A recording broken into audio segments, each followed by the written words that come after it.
Dr. Tarun Sharma. I am Assistant Professor of Mathematics in Biani Group of Colleges.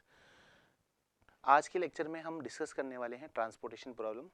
देखिए transportation problem क्या है, एक तरह की वो प्रॉब्लम है जिसके अंदर एक ओरिजिन होता है और एक डेस्टिनेशन होती है। इसको और अपन सिंपल लैंग्वेज में समझने की कोशिश करें तो ऐसा होता है कि कहीं पे किसी चीज़ का उत्पादन होता है, कहीं पे प्रोडक्शन होता है और दूसरी जगह पे उसकी रिक्वायरमेंट होती है यानी डिमांड होती है। तो जब ओरिजिन से जब डेस्टिनेशन पे यानी कंज्यूमर तक कोई चीज़ को पहुंचाई जाती है तो उसमें हम जानते हैं कि ट्रांसपोर्टेशन एक मीडियम होता है जिसकी हमें बहुत अधिक आवश्यकता होती है। तो आज का जो लेक्चर है बेसिकली इसी पे डिजाइन किया गया है कि ट्रांसपोर्टेशन प्रॉब्लम क्या होती है, कौन कौन सी इसकी मेन डेफिनेशंस होती है और फिर कैसे इसको सॉल्व किया जाता है। तो देखिए कोई भी ट्रांसपोर्टेशन प्रॉब्लम में क्या होता है, एक ओरिजिन होता है, एक डेस्टिनेशन होती है। तो ओरिजिन से डेस्टिनेशन तक जाने के लिए हमें जिस मीडियम की जरूरत होती है उसे कहते हैं हम ट्रांसपोर्टेशन। तो ट्रांसपोर्टेशन प्रॉब्लम की जरूरत क्यों हुई? देखिए आजकल अभी देख रहे हैं आप रिसेंटली ऑनलाइन के अंदर बहुत कुछ अधिक अभी इम्प्रूवमेंट हो रहा है। जैसे स्विगी है, ओला है और भी अमेजन.com है और भी कई ऐसी वेब कॉमर्स वेबसाइट्स है जहाँ पे हमें ऑनलाइन प्रोडक्ट बहुत जल्दी मिल जाता है। तो इतना जल्दी मिलता ही ये ट्रांसपोर्टेशन के द्वारा ही होता है। तो एक मैथमेटिक्स टेक्निक है, ऑपरेशन रिसर्च के अंदर ये बहुत अच्छी टेक्निक है जिसके अंदर ये बताया जाता है कि कैसे ओरिजिन से सोर्स से डेस्टिनेशन तक यानी कंज्यूमर तक, कस्टमर तक किसी चीज़ को विथ मिनिमम कॉस्ट के अंदर पहुंचाया जाए। तो इसके अंदर चलने से पहले हम डिस्कस करेंगे कुछ डेफिनेशंस की कि क्या इनिशियल फिजिबल सॉल्यूशन होता है, क्या बेसिक फिजिबल सॉल्यूशन होता है, क्या ऑप्टिमल सॉल्यूशन होता है, non degenerate basic feasible solution क्या होता है, डीजनरेट बेसिक फिजिबल सॉल्यूशन क्या होता है। देखिए मैथमेटिकली डिस्कस करने से पहले मैं डिस्कस करना चाहूँगा कि किसी भी समस्या के दो हल होते हैं, एक होता है फिजिबल सॉल्यूशन, एक होता है ऑप्टिमल सॉल्यूशन।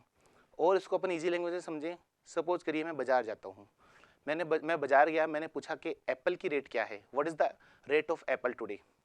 तो 1 किलो एप्पल की रेट मुझे किसी शॉपकीपर ने, किसी वेजिटेबल सेलर ने मुझे बताई कि सर एप्पल की रेट है 100 रुपये किलो। ठीक है, तो मेरा उद्देश्य था एप्पल खरीदना, ऑब्जेक्टिव जो था मेरा क्या था, एप्पल खरीदना। तो मुझे रेट मिली उसकी, यानी मुझे इसकी कॉस्ट क्या मिली, 100 रुपीज़। तो ये जो कॉस्ट इसकी मिली यानी एप्पल की कॉस्ट अवेलेबल थी, इसका मतलब ये है कि किसी ऑब्जेक्टिव फंक्शन का एक सॉल्यूशन तो था। 100 रुपीज़ जो मेरा रिजल्ट आया वो मेरा है फिजिबल सॉल्यूशन, यानी उसकी रेट तो अवेलेबल है।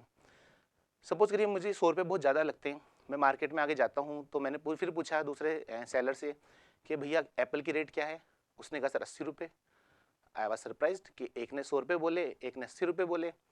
तो यहाँ 80 और 100 रुपये में जो डिफरेंस आ रहा है उसे हम चेक करते हैं यहाँ पे। तो बेसिकली 80 रुपये जो आया 100 रुपये से 20 रुपये कम है, तो ये हमारा ऑप्टिमल सॉल्यूशन है।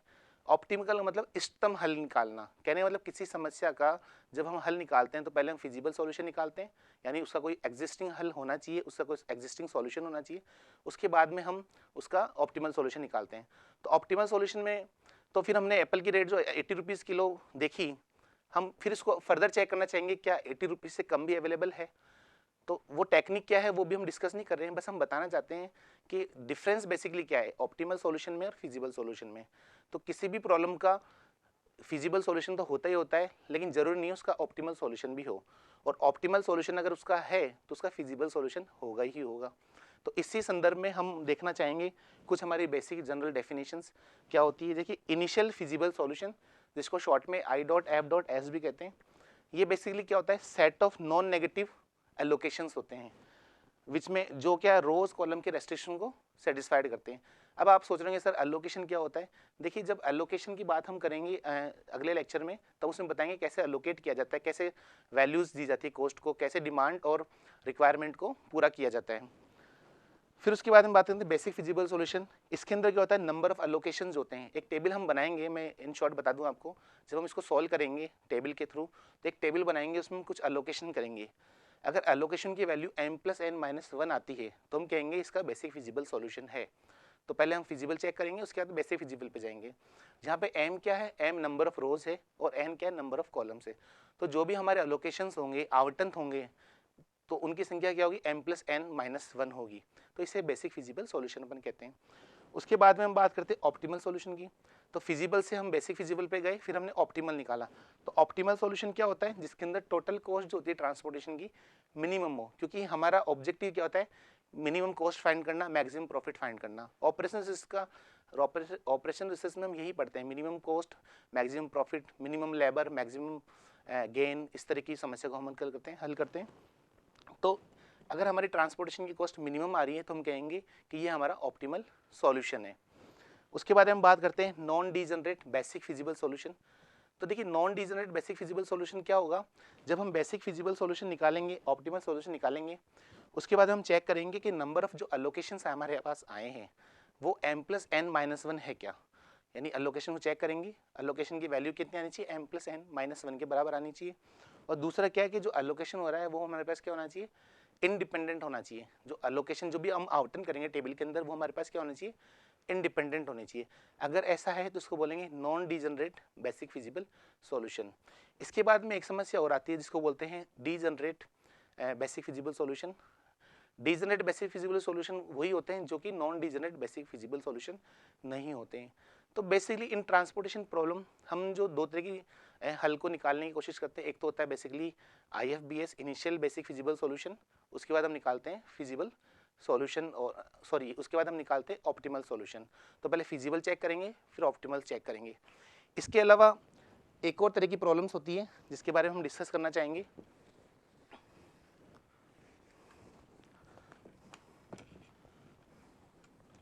कि देखिए एक होती है हमारे पास में balance transportation,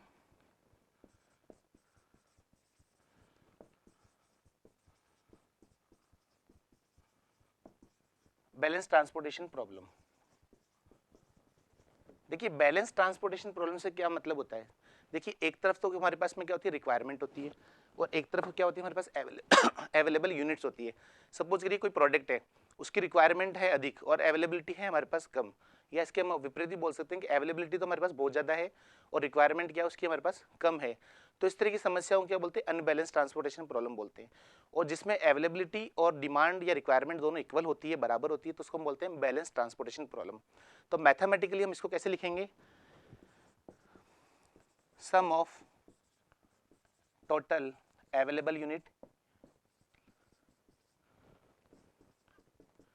is equal to sum of total demand, demand या रिक्वायरमेंट कुछ भी, that is summation of AI is equal to summation of BJ।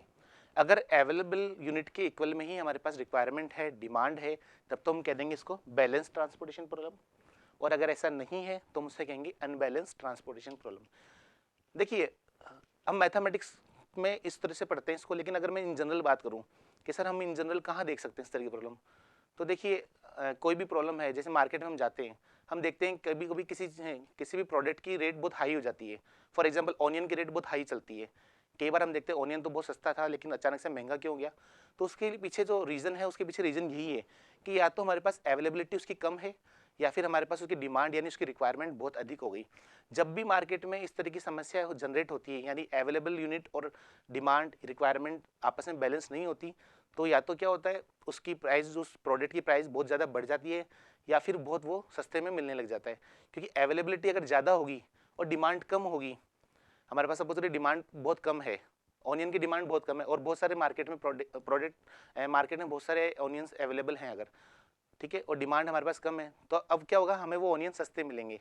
इसी प्रकार से इसके अपोजिट बात करें कि डिमांड बहुत ज़्यादा है, रिक्वायरमेंट हमारी बहुत अधिक है, लेकिन अवेलेबिलिटी मार्केट में बहुत कम है, तो इस तरह की प्रॉब्लम में क्या होगा, जब डिमांड अधिक है और अवेलेबिलिटी कम है तो उसकी कॉस्ट क्या बढ़ जाएगी। तो कॉस्ट बढ़ने पे और कॉस्ट कम होना इसी पे डिपेंड करता है कि उसकी अवेलेबिलिटी और उसकी डिमांड रिक्वायरमेंट हमारे पास कैसी है।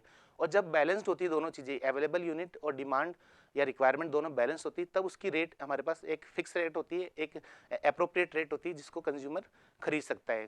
तो बैलेंस्ड और अनबैलेंस्ड ट्रांसपोर्टेशन भी हम इसके अंदर अगले लेक्चर में हम डिस्कस करेंगे। देखिए सॉल्यूशन जब हम डिस्कस करते हैं इसका, तो उसके लिए बहुत सारे मेथड्स हैं। कौन कौन से मेथड है उसके बारे में हम थोड़ा ब्रीफ इंट्रोडक्शन आज देख लेते हैं।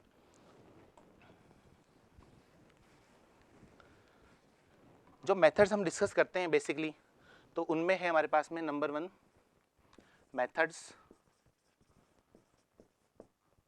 For transportation problem.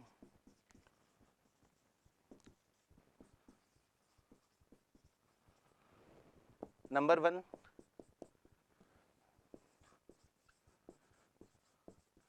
North west corner rule. Number 2,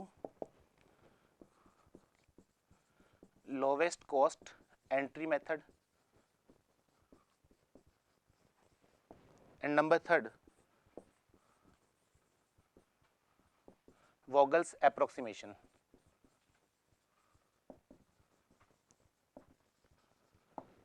देखिए बेसिकली बीएससी लेवल तक हम इन तीन ही मेथड को डिस्कस करते हैं, जो कि ट्रांसपोर्टेशन बहुत इंपॉर्टेंट मेथड है और बहुत अधिक यूज किए जाते हैं. पहला मेथड है north west corner rule, second है lowest cost entry method and third is Vogel's approximation. जब बीएससी में प्रैक्टिकल्स के अंदर हम बात करें तो सिलेबस के अंदर तीनों मेथड होते हैं, लेकिन बेसिकली क्वेश्चन जो फ्रेम होता है वो वोगल से आता है, तो वोगल्स हमारे लिए बहुत इंपॉर्टेंट है. देखिए नॉर्थ वेस्ट कॉर्नर रूल में हम क्या करते हैं, जो हमारी टेबल बनती है उस टेबल के अंदर हम उस वैल्यू को लेते हैं, उस CIJ की वैल्यू को लेते हैं वहाँ पे अंदर, जो कि हमारे पास में नॉर्थ वेस्ट कॉर्नर रूल पे, नॉर्थ वेस्ट कॉर्नर पे हमारे पास होती है. Similarly lowest cost entry method में हम क्या करते हैं, पूरी टेबल में हम उस लोवेस्ट वैल्यू को देखते हैं जिसके अंदर हम इसको अप्लाई कर सकते हैं. तो लोवेस्ट कॉस्ट एंट्री मेथड के अंदर पूरी टेबल में हम सबसे पहले लोवेस्ट वैल्यू को हम देखते हैं, उसके बाद हम उसको आगे प्रोसीड करते हैं. सिमिलरली वोगल्स अप्रोक्सीमेशन में क्या होता है, वोगल्स अप्रोक्सीमेशन में पेनल्टी हम डिजाइन करते हैं. पेनल्टी कैसे निकाल जाती है, रो वाइज पेनल्टी निकाल जाती है और एक कॉलम वाइज पेनल्टी निकाल जाती है. तो पेनल्टी निकालने के लिए हम क्या करते हैं, जो हमारे पास टेबल होती है, जो हमारे पास टेबल बनेगी उसके अंदर हम मिनिमम वैल्यू देखते हैं क्या है, और उससे जस्ट बड़ी वाली वैल्यू देखते हैं और उन दोनों का हम डिफरेंस देखते हैं. अगर मिनिमम वैल्यू 1 है सपोज करिए और जस्ट उससे बड़ी वाली 2 है, तो 2 - 1 करने पे 1 आएगा, तो उस पर्टिकुलर रो या उस पर्टिकुलर कॉलम की जो पेनल्टी होगी वो 1 होगी. तो सिमिलरली हम रो की और कॉलम्स की पेनल्टी फाइंड करते हैं, और पेनल्टी फाइंड करने के बाद में जो हमारा मेथड हम डिस्कस करेंगे अगले लेक्चर में, उसके द्वारा हम इसको सॉल्व करते हैं. तो बेसिकली आज हमने इस लेक्चर में क्या डिस्कस किया कि ट्रांसपोर्टेशन प्रॉब्लम क्या होती है, क्या इसकी रिक्वायरमेंट है, ठीक है, और कौन कौन सी इसमें इसकी जो डेफिनेशन थी बेसिकली हमने पढ़ी, क्योंकि ये डेफिनेशन जो हमने पढ़ी है और इसके बारे में जो भी हमने डिस्कशन किया है, ये बेसिकली प्रैक्टिकल्स के अंदर जो वाइवा होता है बच्चों का, उसके अंदर बहुत बार पूछा जाता है. तो हमने कुछ सॉल्यूशंस के बारे में डिस्कस करें कि कौन सा इनिशियल फिजिबल सॉल्यूशन होता है, बेसिक फिजिबल सॉल्यूशन होता है, ऑप्टिमल सॉल्यूशन होता है, non degenerate basic feasible solution होता है, डीजनरेट बेसिक फिजिबल सॉल्यूशन होता है. इस तरह के बारे में हमने डिस्कस किया. उसके बाद हमने डिस्कस किया आज के लेक्चर में कि मेथड्स कौन कौन से होते हैं. तो बेसिकली ग्रेजुएशन लेवल के अंदर इंडिया के अंदर जो भी यूनिवर्सिटीज़ कॉलेजेस में ये जहाँ पे ये सिलेबस चलता है, तो उसके अंदर 3 मेथड बेसिकली डिस्कस किए जाते हैं, जिसके अंदर है north west corner rule, second है lowest cost entry method and third है वोगल्स अप्रोक्सीमेशन. तो इन मेथड के द्वारा हम किसी भी ट्रांसपोर्टेशन प्रॉब्लम को इजीली सॉल्व कर सकते हैं, उसका ऑप्टिमाइज सॉल्यूशन फाइंड कर सकते हैं. अगला लेक्चर जब हम देखेंगे उसके अंदर हम डिस्कस करेंगे कि कैसे किसी प्रॉब्लम को वोगल से, लोवेस्ट कॉस्ट एंट्री मेथड से और नॉर्थ वेस्ट कॉर्नर रूल से सॉल्व किया जा सकता है. Thank you very much for watching this video. Please like, subscribe and share this video, and don't forget to like Guru KPO. Thank you very much.